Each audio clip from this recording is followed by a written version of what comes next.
예배당을 그 아버지의 집이라고 얘기하잖아요.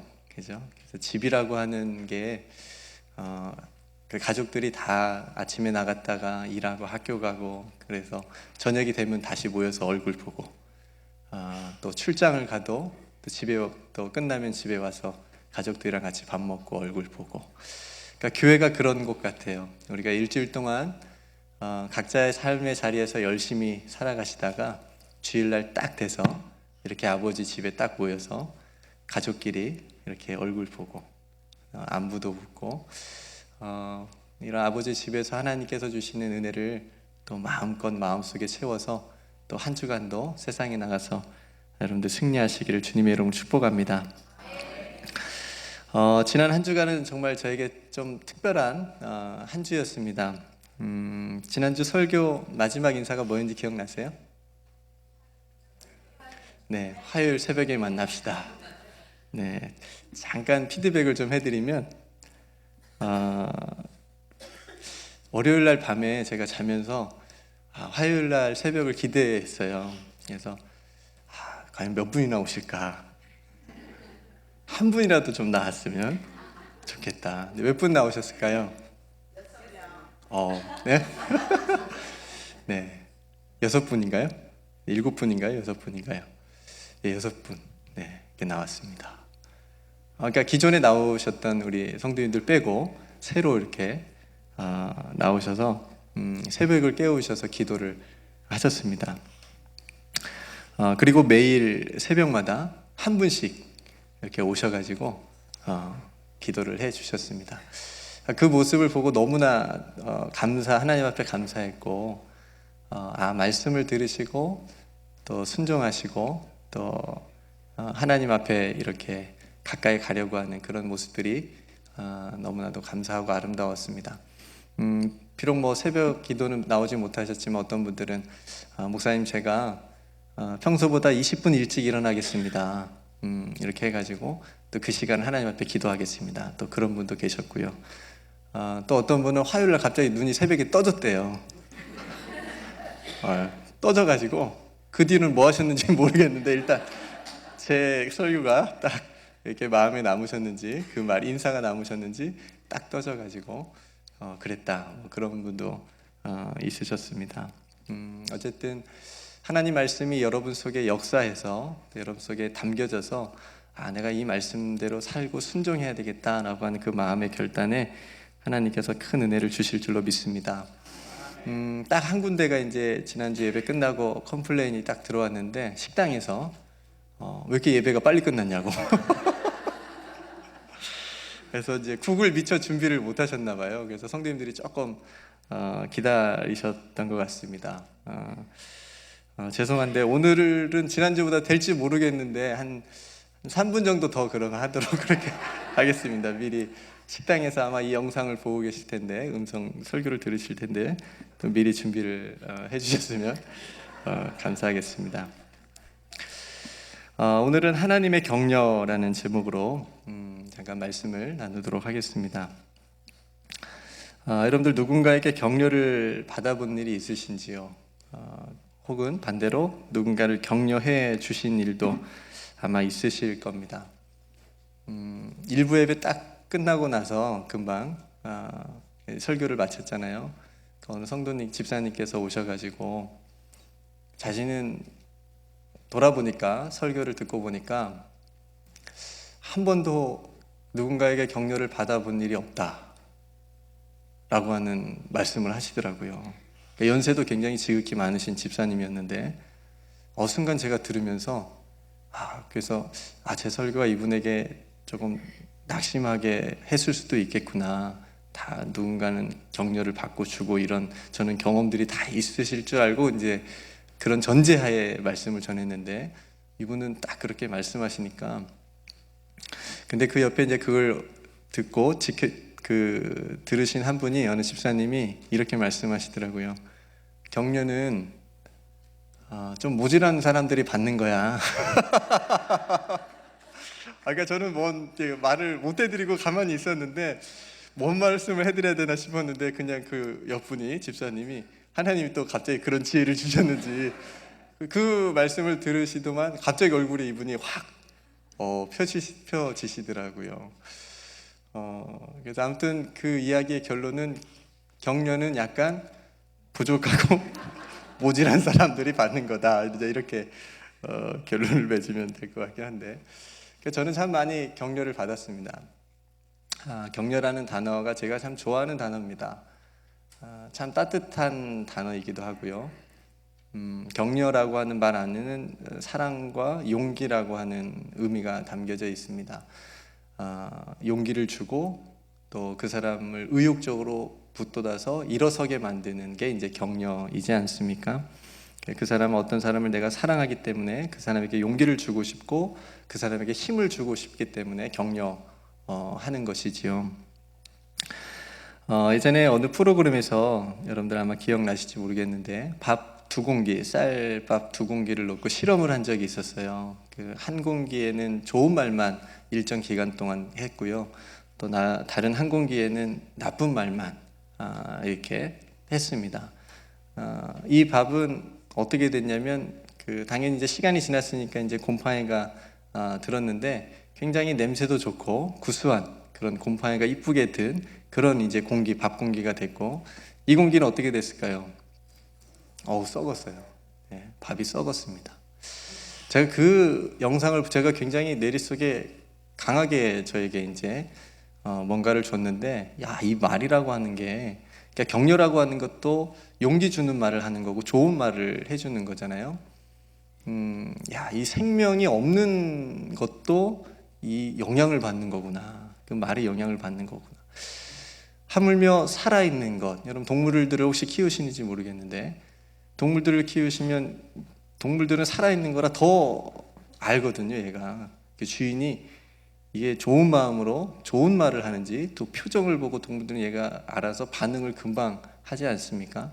또 식물들도 마찬가지고요. 좋은 마음으로 이렇게 막 닦아주고 뭐 영양분도 뿌려주고 그러면 얘가 건강하게 잘 자라는데, 그렇지 않고 내버려 두면 결국은 죽게 되지 않습니까? 이게 참 깊이 우리가 살아가면서 생각해 볼 문제라고 생각을 합니다. 사람이 무엇으로 성장하고 자라게 하고 변하게 할 수 있을까? 저는 그 중에 하나가 격려라고 생각을 합니다. 저도 생각해 보니까 지금까지 살아가면서 정말 많은 따뜻한 격려를 받으면서 여기까지 걸어왔다라고 고백을 할 수가 있겠습니다. 물론 처음 그 사역 시작할 때는 정말 눈물을 쏙 빼고 또 울기도 많이 울기도 했었고 또 따끔한 충고도 많이 받기도 했었지요. 근데 본래 사람은, 저는 그런데 여러분들은 어쩔지 모르겠습니다. 사람은 충고나 어떤 비판이나 그런 걸 받았을 때는 좀 움츠려 드는 것 같아요. 이렇게 마음이 좀 작아지게 만들고 그런 것 같은데, 격려나 칭찬의 말을 들으면 의욕이 솟고 또 열정이 살아나고 더 잘하고 싶은 마음이 드는 거죠. 저 같은 경우는 다행히 누군가의 격려가 제 마음속에 더 많이 남습니다. 그러니까 예를 들면 10명 중에 9명이 저를 비판해도 한 명이 저를 격려해 준다고 한다면 저는 그 격려의 말을 제 마음에 담아두는 편입니다. 그렇다고 너무 비판하지 말아주시고요.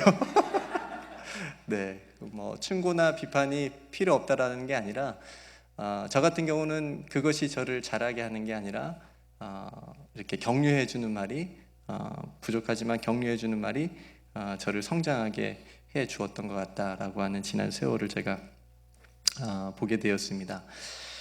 지난주 새벽에도 제가 한번 나눈 적이 있는데, 새벽 기도회 때 제가 뉴욕에 와서 최근에 이제 받은 격려를 한 가지 나누자면, 온 지 얼마 안 돼서, 뉴욕 우리 교회 온 지 얼마 안 돼서 새벽 기도에 이제 설교를 했었습니다.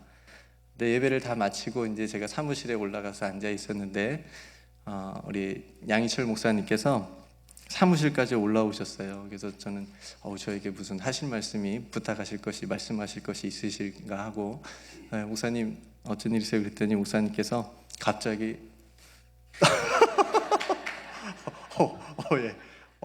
이렇게 하시면서 오늘 설교 너무 잘했다고 이렇게 해주시는 거예요. 그리고 그냥 내려가셨어요. 근데 그날요 정말 제가 힘을 받았습니다. 정말 얼마나 감사했는지 모릅니다. 그래서 나중에 제가 이제 뭐 원로 목사가 될지 안 될지는 모르겠지만 원로 목사가 나중에 된다면 저도 젊은 햇병아리 목회자가 설교를 하고 나면 나도 이렇게 해줘야 되겠다라는 생각이 들었습니다. 또 많은 성도님들도 저를 격려해 주셨지요. 그 사랑의 격려로 힘을 얻어서 잘하진 못하지만 오늘도 이렇게 설교자로 서 있습니다. 감사하게도 하나님께서 제가 가는 사역지마다 따뜻한 사랑의 격려자를 세워주셔서 저로 하여금 실망하지 않고 계속해서 서 있을 수 있도록 이 길을 갈 수 있도록 도와주셨다고 저는 믿고 하나님께 감사를 드립니다. 그러면서 저도 누군가에게 그런 격려자가 돼야 되겠다. 누군가가 그 길을 계속 걸어갈 수 있도록 실망하지 않고 용기 잃지 않고 걸어갈 수 있도록 도와주는 사람이 되게 돼야 되겠다라고 마음을 먹게 되죠. 그러면서 이런 소원이 생깁니다. 하나님, 대단하고 유명한 사람이 되기보다 한 사람을 위로하고 격려하고 그래서 세워줄 수 있는 그런 격려자가 되는 목회자가 되면 좋겠습니다. 이런 기도의 제목을 제가 또 갖고 있습니다. 사랑하는 성도 여러분, 오늘 또 설교의 숙제를 제가 한 가지 드린다면 떨리시나요? 네. 처음에는 힘드시겠지만 한번 이번 한 주간 해보시면 어떨까 싶습니다. 가족 안에서 서로에게 따뜻한 격려자가 되어주시길 간절히 소망합니다. 남편들은 아내를 격려해 주시고요, 아내들은 남편들을 격려해 주시고, 부모님들은 자녀들을 격려해 주시기를 바랍니다. 그래서 한 주간 어떻게 가정이 변화되고 어떻게 영적인 분위기가 달라지는지 여러분들이 한번 느껴보시고 체험해 보셨으면 좋겠습니다. 아내의 격려 한마디에 남편들의 죽어있던 어깨가 저는 살아난다고 믿습니다. 그리고 남편의 격려 한마디에 아내들의 마음의 우울증이 사라지게 된다고 생각합니다.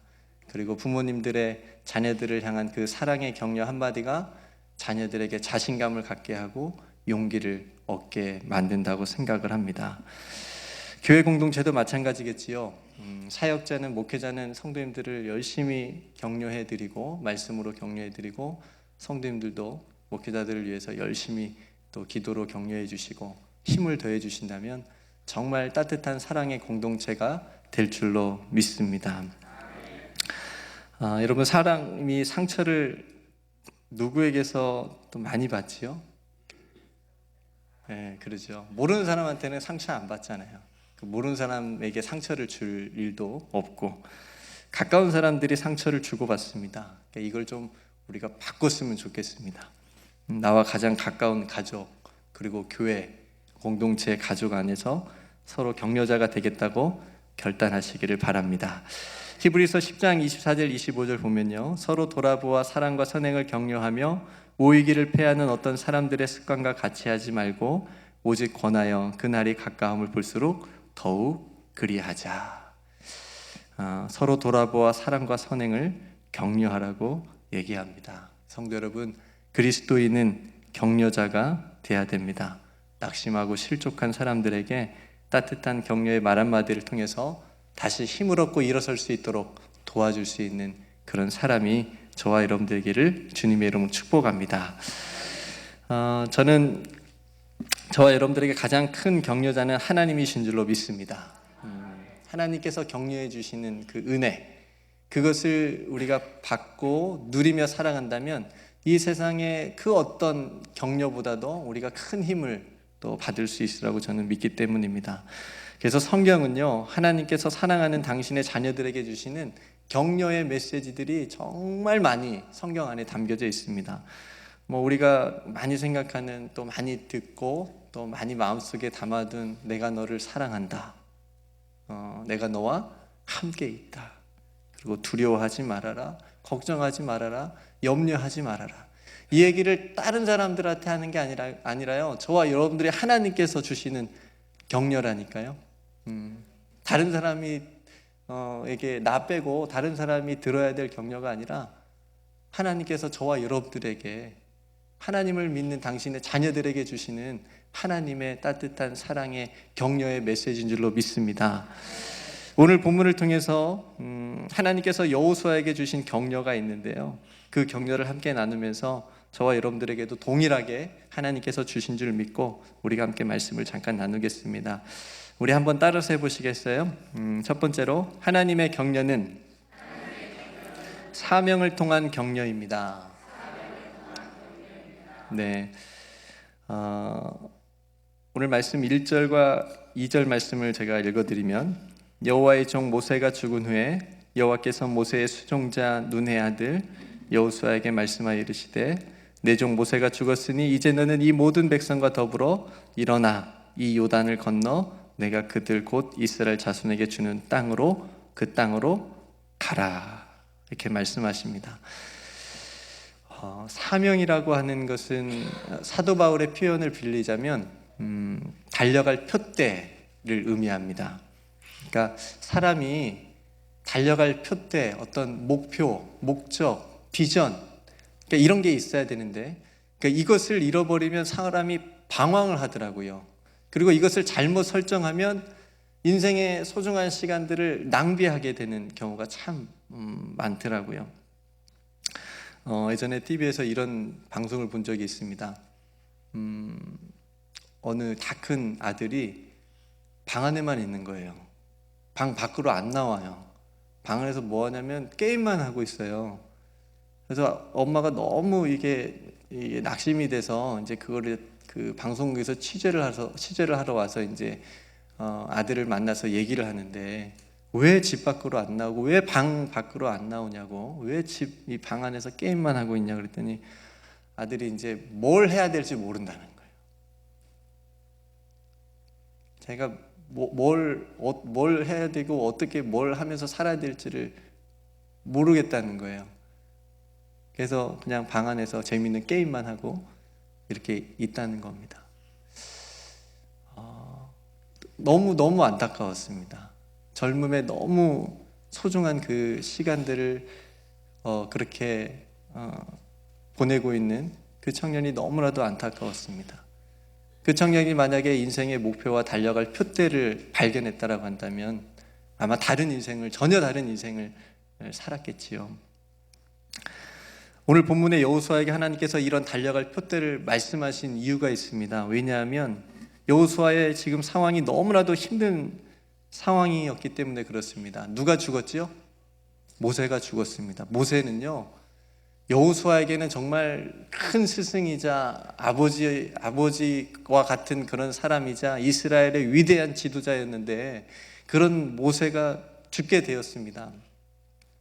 그러니까 마음이 얼마나 이게 슬프기도 하고 또 두렵기도 했겠습니까? 왜냐하면 그냥 여호수아가 이스라엘 백성들, 그 수많은 이스라엘 백성 중에 한 사람이었다면 그냥 그렇게 애도하고 넘어가겠지만, 여호수아는 모세의 후계자였거든요. 모세의 뒤를 이어서 이스라엘 백성들을 이끌고 하나님께서 약속하신 그 땅을 향해서 가야 되는 엄청난 일을 해야 되는데, 모세가 죽었으니 이제 자신이 그 일을 해야 되는데 영적인 부담감과 두려움이 얼마나 컸겠습니까? 그 마음을 하나님께서 모르실 리가 없겠지요. 그래서 첫 번째 하나님께서 주신 격려가 사명을 통해서, 여호수아야, 네가 그렇게 슬퍼하고 낙심만 하고 그렇게 주저앉아 있으면 안 된다. 너에게 네가 할 일이 있다. 네가 할 일이 있다. 사명이 여호수아를 다시 일어나게 만드는 겁니다. 여러분, 오늘 말씀을 보시면요, 여호와께서 모세의 수종자 눈의 아들 여호수아에게 말씀하여 이르시되, 누구에게 말씀하여 이르시되? 여호수아에게. 이전까지는 하나님께서 모세와만 얘기하셨어요. 모세와 대면하셨어요. 모세를 부르셨어요. 이제 모세가 죽은 후에 누구를 부르셨어요? 여호수아를 불러서 직접 말씀하시는 겁니다. 하나님께서 나에게 직접 말씀하셔서 네가 할 일이 있다. 그러니 오늘 본문에도 있지만 일어나라, 일어나라. 그런 여호수아를, 그 두려워하고 있는 여호수아를 격려해 주십니다. 이 사명을 다시 들은 여호수아의 마음이 어땠을까? 모르진 않았을 거예요. 자신이 해야 될 일을 모르진 않았을 텐데 상황이 너무나도 자신을 힘들게 하니까 하나님께서 그 마음을 다시 사명을 확인시켜 주시면서 말씀해 주셨습니다. 이 사명을 들은 여호수아 가슴이 뛰지 않았을까?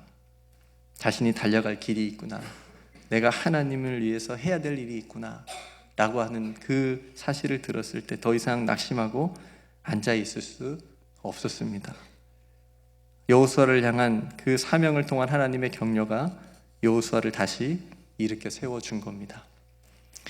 여러분, 사명이라고 하니까 막 큰 십자가를 등에 지고 막 걸어가야 될 엄청나게 크고 무거운 것으로 여러분들이 또 생각되실 수 있겠습니다. 일단 사명이라고 하는 단어 자체가 약간 무겁게 느껴지잖아요. 그리고 어떤 분들은 또 목회자나 선교사님들에게 사명이 필요한 거지, 그냥 우리들은 교회 다니면서 신앙생활만 열심히 하면 되지, 이렇게 생각되실 수도 있겠습니다만, 사명은 모든 하나님의 백성들에게 다 주시는 겁니다. 다만 그것이 크고 작은 것이 없다라고 하는 거지요.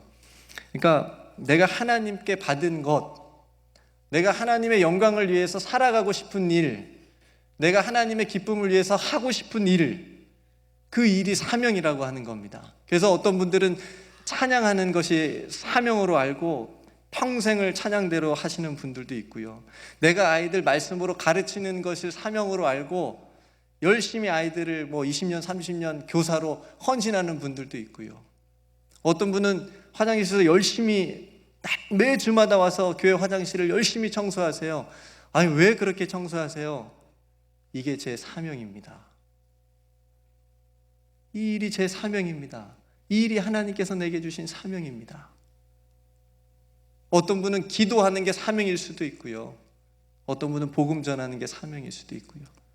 어떤 분은 열심히 강대상을 청소하시는데 이게 하나님께서 내게 주신 사명입니다. 하나님의 기쁨을 위해서 내가 이 일을 하고 있습니다.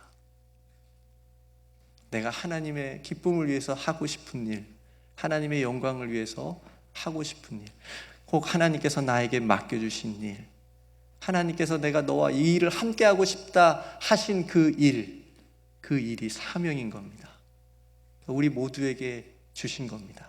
저는 아직 사명이 없는 것 같은데요. 아니요, 이 예배 드리는 것도 사명인 줄로 믿습니다. 내가 너와 함께 예배하고 싶다. 여러분, 우리는 각자 하나님께 받은 각자의 사명이 있습니다. 그 사명을 통해서 하나님께서 우리를 격려하십니다. 힘든 일이 있어도 그거 놓지 말라고, 포기하지 말라고, 그거 붙잡고 다시 일어서라고 말씀하시는 겁니다. 하나님께서 여러분들에게 주신 사명이 무엇입니까? 오늘 여호수아에게 주신 이 하나님의 이 사명의 격려가 저와 여러분들에게도 주실 줄로 믿고, 하나님의 이 격려를 받아 다시 힘있게 일어설 수 있는, 그 자리에서 하나님께서 주신 그 사명을 위해서 나아갈 수 있는 저와 여러분 되기를 주님의 이름으로 축복합니다. 두 번째 한번 따라서 볼까요? 하나님의 격려는 임마누엘의 격려입니다. 5절과 6절 말씀 우리 같이 한번 읽어볼까요? 5절과 6절 말씀 시작. 내 평생에 너를 능히 대적할 자 없으리니 내가 모세와 함께 있었던 것 같이 너와 함께 있을 것임이라. 내가 너를 떠나지 아니하며 버리지 아니하리니 강하고 담대하라. 너는 내가 그들의 조상에게 맹세하여 그들에게 주리라 한 땅을 이 백성에게 차지하게 하리라. 아멘. 성경을 한마디로 요약하면 임마누엘이라고 할 수 있습니다. 내가 너와 항상 함께 하겠다. 그리고 예수님의 또 다른 이름 중에 하나도 임마누엘입니다. 그러니까 여호수아는 하나님으로부터 이 임마누엘의 격려를 지금 받고 있습니다. 하나님께서 내가 너와 함께 하겠다라고 하는 격려를 해주시고 계신 겁니다. 그 두려운 마음에, 그죠? 엘리야와 같이 이제 모세도 죽었으니까 내가 이 무거운 짐을 내가 혼자 져야 되는구나. 엘리야도 혼자 있다고 생각해서 영적인 상실감이 엄청나게 와가지고 그걸 이기지 못했던 적도 있는데, 지금 여호수아가 지금 그런 상황이니까 하나님께서 내가 너와 함께 해주겠다 약속해 주시는 겁니다. 이 말을 들었을 때 얼마나 좋았을까. 특별히 오늘 말씀 중에요, 이 부분을 여호수아가 들었을 때 너무나도 기뻤을 것 같아요. 어떤 부분이냐면 5절 말씀에 내가 모세와 함께 있었던 것 같이. 왜 이 말이 여호수아에게 엄청나게 크게 다가왔냐면, 여호수아는 봤잖아요. 하나님께서 모세와 어떻게 함께 했는지를. 그 광야길에서 하나님께서 모세와 어떻게 함께 해주셨는지를, 어떻게 모세를 통해서 역사해 주셨는지를 여호수아는 가장 가까이에서 본 사람입니다. 그런데 그런 하나님께서 지금 내가 모세와, 그때 모세와 함께 있었던 것 같이 누구와? 너와, 여호수아 너와 함께 해주겠다. 이 말을 들었을 때 엄청난 힘을 받았을 것 같아요. 이보다 더 큰 격려가 어디 있습니까? 예수님께서도 제자들을 부르시고 제자들에게 사명을 주신 다음에 함께 계시다가, 임마누엘로 함께 계시다가 하나님 우편에 이제 앉기 위해서 올라가실 때 이렇게 약속하시잖아요. 마태복음 28장 20절, 우리가 너무 잘 아는 말씀이죠. 내가 너에게 분부한 모든 것을 가르쳐 지키게 하라. 볼지어다 세상 끝날까지 내가 너희와 항상 함께 있으리라. 그러니까 예수님은 임마누엘로 이 땅에 오셔서 임마누엘로 제자들과 사람들과 함께 계시다가 임마누엘로 약속을 주시면서 하나님 우편에 앉으셨다는 거죠. 그러니까 예수님의 삶을 한마디로 얘기하면 임마누엘, 하나님이 우리와 함께 하시는도다. 그것을 우리에게 보여주시기 위해서 예수님께서 우리에게 오셨고 말씀하셨다라고 하는 겁니다. 성도 여러분, 사람이 정말 외로워지면 이런 말들을 하잖아요. 그러니까 부부가 같이 살아도 그렇고, 누군가 내 옆에 사람이 있어도 그렇고, 사람은 어차피 혼자야. 이런 말 안 해보셨어요? 인생 뭐 혼자 가는 거야. 물론 인간의 삶 가운데는 고독이라는 것도 있고, 정말 마음과 영혼이 깊이 내려갈 때도 있긴 하지만, 잘 생각해 보시면 우리의 입술에서, 우리의 생각에서 이렇게 얘기해지는 부분, 인생은 어차피 혼자 가는 거야. 혹은 사람들이 배신당했을 때 이런 말 많이 하잖아요. 사람에게 배신당했을 때 믿을 사람 하나도 없어. 어차피 사람은 혼자 사는 거야. 인생은 그런 거야. 이런 말들 저는 많이 들어보긴 했는데, 또 드라마에서도 많이 하긴 하더라고요.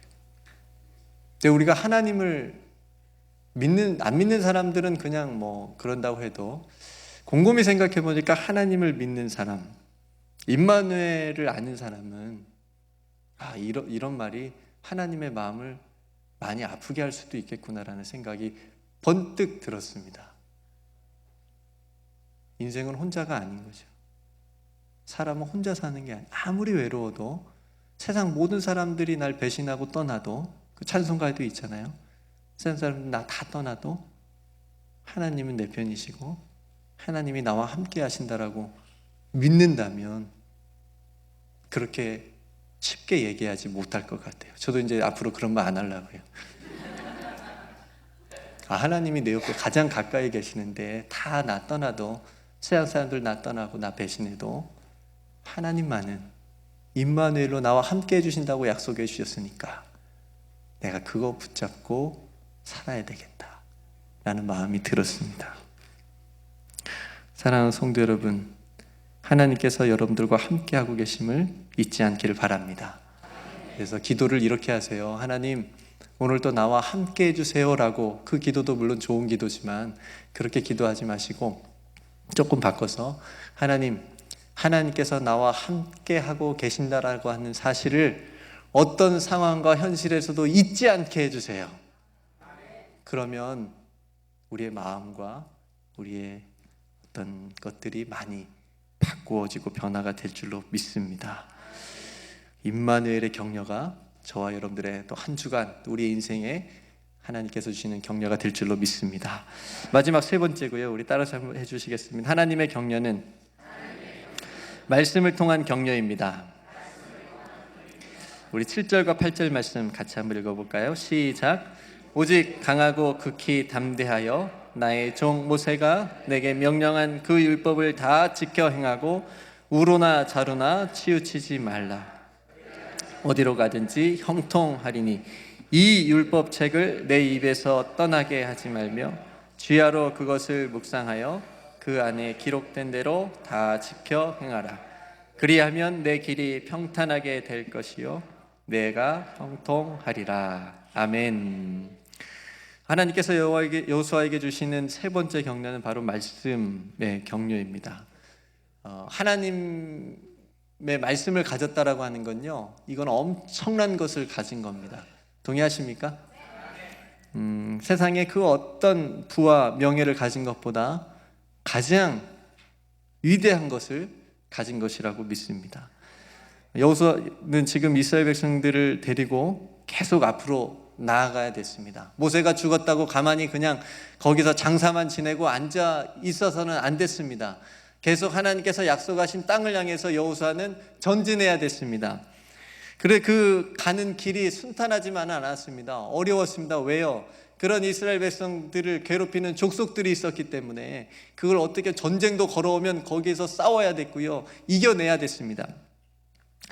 그러려면 뭐가 필요하죠? 무기가 필요했습니다. 그런데 하나님께서는 이스라엘 백성들에게 무기를 주신 게 아니라 뭘 주셨습니까? 말씀을 주셨습니다. 율법을 주셨습니다. 이 율법을 순종하면 네가 어디로 가든지 형통할 것이다. 이걸 어디서 이스라엘 백성들이 가장 크게 경험하냐면요, 여리고성. 여리고성을 점령하는데 여리고성을 무기로 무너뜨렸습니까? 그냥 하나님의 말씀에 순종해서 그냥 성을 돌았어요. 나팔 불면서 성을 돈 거밖에 없었습니다. 근데 그 여리고성이 무너져 내렸습니다. 그 사건을 여러분 믿으시나요? 오늘날에도 동일합니다.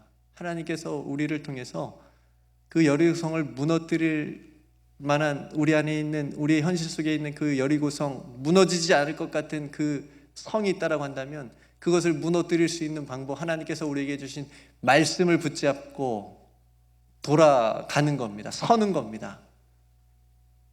여러분 힘드실 때 하나님께서 말씀을 통해서 주신 격려가 있을 줄로 믿습니다. 여러분 이 두꺼운 성경책 안에 하나님께 말씀이 담겨져 있는데 이 중에 하나님께서 여러분들에게 주신 말씀들이 다 있으시지요? 여러분들이 붙잡고 있는 말씀들이 다 있으시지요? 오늘 권사님은 시편 23편이 하나님께서 주신 말씀이래요. 날마다 그 말씀을 암송하면서 기도하신대요. 그 말씀을 암송하고 기도할 때마다 힘이 솟는데요. 우리들도 다 있잖아요. 하나님께서 주신 말씀. 없더라고 하면 우리 그래서 없는 분들을 위해서 신년에 하나씩 뽑잖아요. 그래서 그거 막 이렇게 보잖아요. 이렇게 어떤 말씀인지 이렇게 막 보잖아요. 예. 대부분은 다 축복의 말씀이니까 떨 거 없습니다. 다 좋은 말씀이에요. 그 말씀 붙잡고 나에게 주신 말씀이구나. 그 말씀을 통해서 격려를 받고 힘을 얻잖아요. 하나님께서 우리에게 말씀을 통해서 격려해 주시는 겁니다. 하나님 저 물질이 없는데요, 돈이 없는데요. 물질을 주시면 더 좋겠지만 물론 채워주시는 은혜도 있지만 그런 상황을 이길 수 있는 말씀을 주실 줄로 믿습니다. 그걸 사모합시다. 그것이 더 영원한 것입니다. 하나님께서 우리를 격려해 주십니다. 왜냐하면 그 누구보다도 우리를 사랑하시기 때문에 그렇습니다. 오늘 다시 하나님께서 여호수아에게 주셨던 사명을 통한 격려, 임마누엘의 격려, 말씀의 격려, 이 세 가지를 여러분들이 기억하시고 하나님께서 우리에게 주신 이 격려를 받아 또 한 주간 또 힘있게 살아갈 수 있는 저와 여러분들을 주님의 이름으로 축복합니다. 우리 옆분에게 이렇게 3번 따뜻하게 사랑의 격려를 하고 말씀을 마치겠습니다. 첫 번째는 이렇게 격려할까요? 하나님께서 성도님에게 사명을 주셨습니다. 감사합니다. 두 번째는 하나님께서 성도님과 함께 하십니다. 세 번째는 하나님께서 성도님에게 말씀을 주셨습니다. 자, 마지막으로 주신 것 붙잡고 삽시다. 네, 아멘. 함께 기도하겠습니다. 하나님 감사합니다. 오늘도 귀한 말씀 아버지 함께 나누었습니다. 여호수아가 너무나도 힘들고 영적인 부담감과 두려움 가운데 있었는데 하나님께서 그 마음을 아시고 여호수아에게 사명을 통해서 힘을 주시고 임마누엘을 통해서 격려해 주시고 말씀을 통해서 붙들어 주신 것을 보았습니다. 하나님, 이 하나님의 격려가 우리의 삶 가운데도 동일하게 주신 줄로 믿습니다. 하나님, 우리가 다시 사명을 붙잡고 임마누엘 되신 하나님을 의지하며 하나님께서 우리 주신 말씀 안에서 살아가 승리할 수 있는 우리의 모든 삶이 되게 하여 주시옵소서. 모든 것 하나님께 감사드리며 예수님의 이름으로 간절히 기도드리옵나이다. 아멘.